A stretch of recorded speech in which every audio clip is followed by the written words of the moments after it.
ang importansya ng sworn statement ni Gutesa, siya lamang ang natatanging testigo na lumabas doon sa pagdinig na yon na kumonekta kay Saldico hanggang kay Martin Romualdez. Opo. Yun ang distinction. Kaya medyo nagulantang sila ron. Oho. Lahat ng paraan ngayon ginagawa para i-discredit si Gutesa. Pero ngayon, tama-tama lang nasirain si Gutesa. Akala nila ngayon. So, kapag pinatawag si Gutesa ngayon, sirang-sira na siya. Akala ngayon ng tao, wala na yan. Discredited na yan. Yun ang kanilang objective. Yun pala. Yun ang kanilang objective ngayon. Ngaya lang, medyo mahirapan sila ngayon sapagkat unang-una, ang mga taong bayan ngayon, Matalino nalalaman na na nila ang pinatutunguhan nila. Yan ang sinasabi natin, Jen. Ayun pala, Natapos tayo ngayon doon sa pangalawa, no? Di ba? Yung undermining the whistleblower. The whistleblower, opo.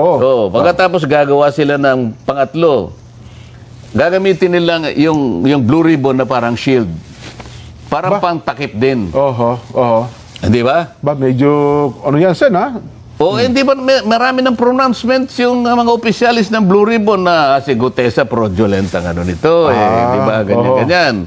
So, pagdating niya sa, wala na sigurong, akala nila, wala nang maniniwala. Pati kayo, dinidiscredit din. Pati ako ngayon, dinidiscredit. So, ano ngayon ang patutunguhan ng ano na yan? Papalihis na. Papalihis na.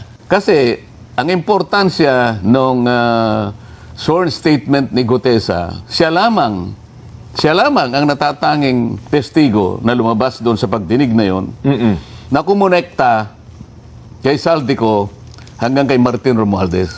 Opo. Yun ang distinction. Kaya medyo nagulantang sila ron. Lahat ng paraan ngayon ginagawa para i-discredit si Gutesa. Ma-undermine, totoo nga. Nakita mo, nagumpisa sila sa notaryo. Yan. Tingnan mo, may nagsabi pa maski na sa Blue Ribbon Committee, talagang ikinagagalak nila yung gumawa ng pagsisiyasat yung presiding judge ng Maynila. Napatunayan daw na talagang peke yung pirma ni nung abogadang nagnotaryo. Pagkatapos na nila ma-establish nila yon, fraudulent yung statement. Sinundan ng gano'n. Unang-una, hindi man lang nila pinag-isipang mabuti, maaari ngang hindi pirma yun nung inaakala ni Gutesa na nagnotaryo sa kanyang dokumento. Mulat sa pool naman talagang peke yung pirma, hindi talaga yung attorney. Pero hindi man lang nila sinikap napuntahan, pwede naman nilang puntahan ituturo naman sa kanila. Saan ba kayo nagpanotaryo para makita natin sino ba yung nandyan? Yan. Kung hindi yung pumirma, sino yung nandyan? Hindi natin pwedeng tanggapin sapagkat pinaka-imposible yun na si Gutesa, siya yung mismo nga hanap ng mga libro nung nagnonotaryo para makita niya kung anong ilalagay niyang document number. Yes po. Makukuha lamang yun doon sa pinaka-libro nila. Yung notarial register nila, sunod-sunod yun magmula sa number 1, 2, 3. Sa pagdaan ng panahon, dadami yung nagpapanotaryo. Doon sa panahon na si Gutesa ay pumunta ron, nasa 500 plus na yun Halimbawa lang, yung pinanotaryo ni Gutesa ay number 522 na yun. Page sa limbawa, 125. Saan makikita ni Gutesa yun kung hindi sa mismong libro nila na nandun sa loob ng kanilang opisina? Tama.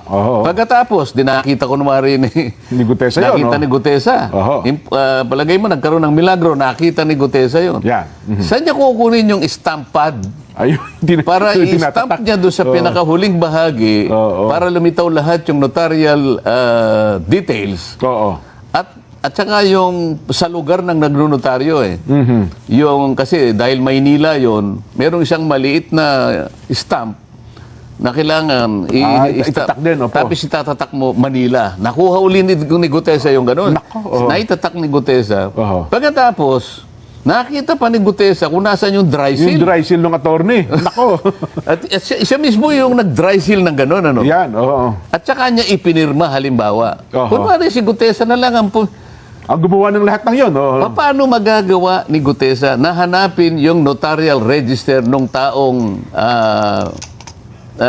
sumisinop doon? Merong, Opo, merong, meron ho yan.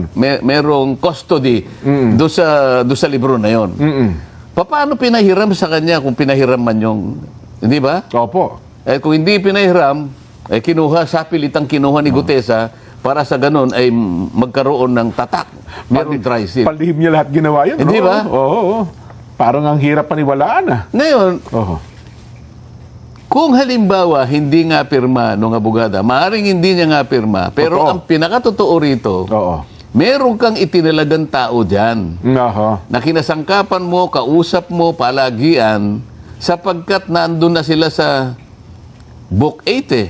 Opo, pang-8 libro na nga po nila, Sen. Oo. Isipin mo na lang, yung Book 1 halimbawa, 1,000 na lang Ang pahina, ang pages. 1,000 pa, hindi, 1,000 dokumento na lang yun. Oho. Sa mga tuwid, yung Book 1, meron ng 1,000 documents ang nanotaryo nila. Oo. Nung Book 2, 2,000 na. Oho. Nung Book 3, 3,000. Book 4, 4,000. Book 5, 5,000. Book 6, Book 8 na eh. Opo. So papalapit na sa 8,000 documents eh. Sino yung pumipirma roon na itinalaga mo? Kung hindi man ikaw ang talagang pumirma roon. Oho. Dapat bali na, ngayon, ito naman Blue Ribbon Committee, hindi man lang nila pinatawag kung sino yung taong nandoon. Opo. Di ba? Paano nakuha ni Gutesa? Sino yung nagpahiram kay Gutesa nung dry seal o kaya yung stampad? Oho. Kung a-assume natin na si Gutesa lahat ang gumawa ng lahat ng ito. Totoo. Sino pong nagpapanotaryo sa ating bansa ngayon? Oho. Pumunta po kayo sa mga lugar na kung saan meron pong City Hall. Halimbawa, Quezon City Hall. Kaya RTC, ano, O yan. kaya sa Manila. Oho. Hall of Justice. mga ganyan. Napakarami po niya nakapaligid dyan. Oho. Lahat po na nagpapanotaryo, dyan pupunta, dyan tutungo yan. May dala-dala silang papeles nila at yan ang ibibigay dun sa kung sino man ang makakaharap niya ron. Tama. At pagtatatakan lahat yung kung ilan yung dokumento niya at saka siya magbabayad. Meron bang isa sa kanilang nagpapanotaryo ang magpipilit na sabihin na bago siya umalis, Sir, ma'am, Oho. pasensya na po, bago ako umalis, ay gusto ko pong malaman kung kayo po talaga yung pumirma rito. Kayo po ba yung, kasi po nakalagay rito, Attorney Espera. Ayan, oho. Kayo po ba ito? Kayo po ba ito? Oho. Halimbawa, sinabi niya, pakipirma niyo nga uuli ito, baka hindi po kayo ito eh. Nako. Oho. Meron ba taong magsasabi ng gano'n at magpipilit at uusisain niya na yung pumirma talaga ay yung nakita niyang taong nandun? Mukhang wala pang ganun, Sen. Ngayon, hindi man lang nila, sasabihin nila ngayon, na kung merong taong itinalaga kung sino man yung abogadang nagtalaga nun, o diyan ka, para ito, pakinabang natin ito, isip-isipin mo, napasa siya 2021 lang. Bago nga lang po eh. Book 8 na siya. Oho. Yung law office namin dyan, ang tagal na nun, baka yung Book 1 hindi nila Hindi napuno pa at saka natatapos. ayaw na nilang magnotaryo kasi hindi yun ang talagang kinabubuhay ng aming law office eh. Totoo po. Nangangailangan lang kung minsan ay talagang mabilisan may pagnonotaryo. Kaya lang siguro maaring maglagay kami ron. Pero yung talagang para yun ang gawin naming ang hanap buhay na, hanap buhay, hindi yun eh. Hindi yun, yes po. Itong abogadang ito, iyon ang kanyang hanap buhay. Kaya nga may mga branches sa Sen, di ba? Ngayon sasabihin niya, hindi. Maaring hindi mo pirma yon. Pero sisiguruhin ko sa'yo, kung nakikinig ka, Atty. Espera, tao mo yung nilagay mo doon. Kasi hindi ka abot sa pang-8 libro. Oho. Kung wala kang taong itinalaga doon at siya ang pumipirma in your behalf. Oho. At marami akong makukuha dokumento. At sa sandaling makuha ko yung mga dokumento na yan at naikumpara ko na yung pumirma kay Gutesa, ganun din yung nakapirma doon sa mga ibang dokumento na dumaan sa iyong opisina, may kalalagyan ka, attorney. Yan masasabi Delikado. ko May nauna na nga ang dalawang, di ba, kaso yung sa'yo. Chesa Kaya gusto ko yung marami. Opo. Kaya humihingi ako ng sample ng January, February, March, April, May, June, July, August. Oho. Kasi may September na ako, yung kay Gutesa, di ba? Opo. Ikukumpara ko ngayon doon sa mga naunang mga pangyayari. Oho. At saka Sen, bakit to nagpagawa, ewan ko lang, doon sa executive judge ng Maynila, hindi pa niya nakikita man lang, siguro kinumpara man niya, kasi sinabi nga, peke agad eh. Di ba doon sa kanyang desisyon daw? nung ano? nagpunta ako doon, Oho. nagkaharap kami. Nga pala, pumunta nga pala kayo, no? Ang sabi ko Manila sa kanya, RTC. Judge, hindi naman kako ang pakay ko ay yung matukoy nating kumpirma niya. Sa aking palagay, hindi niya pirma yan. Ayan, opo. Pero merong nagnunotaryo sa pangalan niya sa lugar na yan. Oho. Ang gusto ko lang sanang i-request sa inyo, kung papayag kayo, makakuha ko ng ilang piraso ng mga ninotaryo niya sa Yung mga iba pa. nakaraang panahon. Ayan. And sabi naman niya, Senator, ano po, pagka ganito po kasi ang nature ng request, sa Supreme Court po Supreme kayo Court pala yun, pupunta. dumaan. Oho. Hindi naman ako nagpilit, yun pala yung tunturin. Opo. Hindi, nagpasalamat ako sa kanya. Pero alam niya from the beginning na yung aking pakay, magkumpara lang ako. Opo. Kasi maring hindi niya nga pirma yun. Pero pumayag siya na isang tao ang pipirma para sa kanya. Oho. Yan ang katotohanan dyan. At sa sandaling ma-establish ko yan, at talagang gagawin ko yan, ngayon pa lang, hindi kita tinatakot, Atty. Espera, may kalalagyan ka. Nako. Yan, yung judge naman, nakiusap ako na bigyan ako ng ano man ang magiging Opo. outcome ng kanyang investigasyon. Hindi niya ako binigyan, diniretso niya sa Blue Ribbon Committee kasi raw, hindi raw ako partido. Yung kayang Blue Ribbon Committee, partido kaya rito? Kasi hindi naman siya pumunta sa Blue Ribbon Committee para doon siya mag-complain na hindi ko pirma yan eh. Dapat ang una niyang ginawa, nag-represent siya doon sa pumunta siya sa Blue Ribbon, magkukumplain. Hindi po akong pumirma niyan. Nakita ko po na noong kayo po ay nag-hearing, nasinagan ko po, pero hindi po ako yan. So I'm lodging a personal complaint, hindi po ako yan para patotohanan ko. Ayun, ganun pala ang proseso dapat. Paano nangyari? Sino ba nagpasimula ng investigasyon? Hindi rin ako, nagpunta lang ako doon kasi alam ko, nababasa ko lang sa na mag-iimbestiga. So, sino ang nagpasimuno ng investigasyon? Bakit nasa sentro ngayon? Ito yung pinag-uusapan natin, undermining the whistleblower. Ngayon, ito, i-discuss natin. Kahapon, Jen, ito yung pinakahuling ginagawa nila para i-discredit nila si Gutesa. Opo. Okay. Merong post sa isang page na kung tawagin ay Kabayan Patrol. Nako. Sinirculate ito across sa social media. Ito yung nakalagay na post. Na, kung pwede na si Direk. Ayan. Ayan, sinasabi niya, Orly Gutesa breaks silence. Pinilit lang ako nila Defensor at Marcoleta. Isip-isipin mo yan, eh. Gutesa admitted that he was forced to sign a fake affidavit against Speaker Romualdez out of fear and pressure. Ito, nakuha na namin kung sino yung gumawa nito eh. Yung page po mismo. Yung page na ito, ang ginagamit niya diyan ay mga troll farms Makikita mo na troll farms kasi pinakita nila rito, ang mga accounts ay Vietnamese eh. Ganun po. May Vietnamese accounts, karamihan So kung halimbawa sa 1,500 Vietnamese at yung iba pa Arabic accounts. Para kunwari, maraming sumusuporta. Maraming nag-suporta at kumukomment. Opo. Oo. Ngayon, ibalik nga natin doon para makita natin. Kung makikita mo doon, sa bandang ibaba, right side, nakalagay Kabayan Patrol. Kabayan Patrol, yes po. So parang ginamit pa yung logo nung isang TV station. Para magmukhang totoo. So, nakikita nyo ngayon kung ano ang kanilang pakay. Opo. Gumagawa ng isang bagay na hindi totoo. Pinilit namin ni Mike Defensor si Gutesa para gumawa ng isang salaysay. Yan ho lumilitaw dyan. Isang bagay na kabaligtaran. Ngayon, anong pakay ng mga... Hindi lang ito dyan, Opo. Kasi, kung punta tayo sa pangalawang slide dyan. Yan. May requirements ang Meta kasi, Jen, yung Facebook, na bago ka makapag-publish ng ads, kailangan meron silang mobile number, no? Yes po. Para magbabayad. Pinacheck ko yung mobile number. Ito ay nakarehistro sa isang tao na nagngangalang Luis Orbon.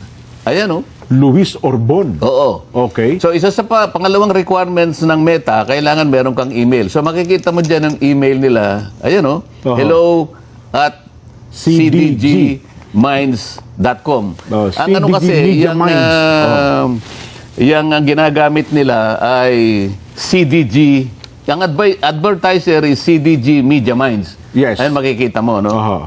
So, yung phone number nakarehistro kay Luis Orbon, ayan ang email nila, at ang website nila, nandyan din dyan, mababasa mo, cdgmediaminds.com. Opo. Ang address nila ay Pasig City, NCR. Yes po. Aha. So, kung nakikinig si Luis Orbon dyan, Kung totoong tao man yan. oo, nagtatago bilang CDG Media Minds sa anino ni Luis Orbon. Aha. Huwag ka na magtago sapagkat alam mo, kilala kita. Kilala mo ba? Kilala niyo ba?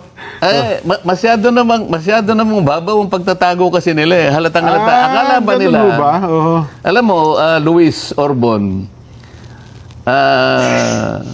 siguro maaring na-underestimate mo ako na hindi ko kayang suriin kung nasaan ka o kung sino ka. Oo nga. Makukuha kita eh. Maghintay ka lang. Oo. Kasi akala nyo hindi kayo marunong sa computer, Sen, at saka hindi kayo marunong sa social media, no? Hindi nga ako marunong, pero may pamamaraan naman Ayan, tama po May kayo. pamamaraan tayo dyan, di ba? Ngayon, puntahan natin yung ibang slide natin. Yan. Ayan itong CDG Media Minds ay nag-handle ng 4 na pages sa Facebook yan. Bukod doon, meron pa sa Oo. iba. Kaya sila ang sabay-sabay na nag-launch ng fake news campaign Opo. at binuboost nila, binabayaran nila laban kay Orly Gutesa. Ayan, makikita nyo isa-isa yan, ano? Oh. Yung number 1, ito yung Kabayan Patrol. Ayan, Opo. nakikita mo. Mm-mm. Ang pangalawa, dapat alam mo. Sabi niya. Ayan, no? opo, Ayan, dapat makikita alam mo, nyo yung, opo. yung kanilang post. Ayan, no? Yung pangatlo, Balita on the go. Ayan. Ayan, opo. Yung pang-apat, Chiefs of Staff. Chiefs of Staff. Opo. So ito ay puro fake news campaign. Okay. Anong pakay ng mga taong, bakit sila gagawa ng ganito? Ito yung sinasabi ko sa iyo na pangalawa na undermining the whistleblower. The whistleblower. So opo. lahat ng kaparaanan gagawin para pagtakpan, para ilihis, para iligaw ang mamamayan. Oho. Ang mga taong ito ay, ang kanilang maaring pakinabang dito ay yung taong pinagsisilbihan nila. Siyempre, po. kumikita sila dyan Oho. doon sa mga taong napagtatakpan ng kanilang paglilihis. Yung kanilang agenda, opo. At para iligaw ang ating mga kababayan na maring maisip nga nila na, ganun pala yun, ganito pala yun. Oho. Kaya natin dinidiscuss dyan para malaman ng taong bayan na ito ay puro fake news na ginagawa nila para magtakip, para isalba, para proteksyonan ang mga nasa likod ng mga iniimbestigahan natin. At kung nanonood ba yun, nabasa mo ito ni Gutesa, baka humina ang loob yun, ho. Oo. Kasi puro, nasaan si Gutesa, nasaan si Orly. Pare-parehas yan, ho. Iba't ibang uri ng ads. Puntahan natin yung isa pang slide direct. Ayan, tingnan mo yan. Iba't ibang uri ng ads na puro paninira, iisang target. Si Marine Sergeant Gutesa at ako. Yan, ay may git na 10 ads yan din, ano? Ito ay ni-loans magmula no October 24 hanggang October 29. So talaga palang ano, no? So, ito pa. Alam mo, ang kanilang ginagasta bawat araw, Opo. merong range from 500 pesos to 4,000 pesos. Ayun, So, gagasta sila. Noong una, medyo nagtitipid eh. Kasi 500 pesos lang. Ngayon, mga cheap naman itong mga ito eh. Manlilin lang ka lang, galingan mo na, di ba? Oo naman. Ngayon, siguro naisip nila, teka, baka kailangan nating pag-ibayuhin. Binuboost so, ng gusto, umaabot hanggang 4,000. Binuboost nga sila. Opo. Ang tinatarget nilang audience hanggang 1 million. 1 million users or more. Yes po, So, ang gastos nila, sa loob ng isang buwan, umaabot ng between 20 to 30,000 pesos. Kasama yung boosting din. So, ano ang pakay nila? Manlin lang. Mailigaw ang taong bayan. So, ang gastos ay ganun karami para sa ganun, patakbuhin yung kanilang mga ads. So, kung mga ganun, times 10, kasi mga 10 pala, iba't ibang lugar saan, no? Ibuboost nilang lahat. Malaki kahit pa paano. So, gumagasta sila talaga. So, sa uling slide, pakita natin para makita natin. Itong mga slides na to, Jen, makikita mo, pinamonitor ko yan magmula ng January 2025. Opo. Mga post ito, Jen, na puro papuri sa administrasyon. Pero same page po. Same page. Same page. Oo. Yan ay puro papuri sa administrasyon. Ngayon ang kabalintunaan dito, kung ang administrasyon gusto niyang malinis ang skandal na ginawa ng flood control, Opo. bakit ngayon nag-sip sila dun sa paninira Character assassination na nangyayari. sa investigasyon na ginagamit namin para tukuyin natin sino ba talaga ang mga tao, malalaking tao na nasa likod ng mga pangyayaring ito. Opo. Kung maka-administrasyon kayo, bakit taliwas ang ginagawa nyo ngayon? Sinisiraan nyo ang mga taong lumabas para ngayon pagtibayin, tukuyin, makilala kung sino yung mga malalaking tao. Ba't nagsimula kayo ngayon gumawa ng fake news October 24 hanggang October 29? Oho. Alam mo kung bakit? Opo, bakit po? Sapagkat merong nagbabanta na itutuloy ang Blue Ribbon Committee itong Nobyembre. November 14 daw po, Sen. Ang November schedule. nga. November 14 ngayon, tama-tama lang nasirain si Gutesa. Akala nila ngayon. Kapag pinatawag si Gutesa ngayon, sirang-sira na siya. Akala ngayon ng tao, wala na yan. Discredited na yan. Yun ang kanilang objective. Yun pala. Yun ang kanilang objective ngayon. Ngaya lang, medyo mahirapan sila ngayon sapagkat unang-una, ang mga taong bayan ngayon, Matalino nalalaman na na nila ang pinatutunguhan nila. Yan ang sinasabi natin, Jen. Ayun pala, Natapos tayo ngayon dun sa pangalawa, no? Di ba? Yung undermining the whistleblower. The whistleblower, opo. Pagkatapos gagawa sila ng pangatlo, gagamitin nila yung Blue Ribbon na parang shield. Parang pang takip din. Di ba? Medyo, ano yan, Sen, ha? Hindi ba marami ng pronouncements yung mga opisyalis ng Blue Ribbon na si Gutesa fraudulent ang ano nito, di ba? Ganyan. So, pagdating niya sa, wala na sigurong, akala nila, wala nang maniniwala. Pati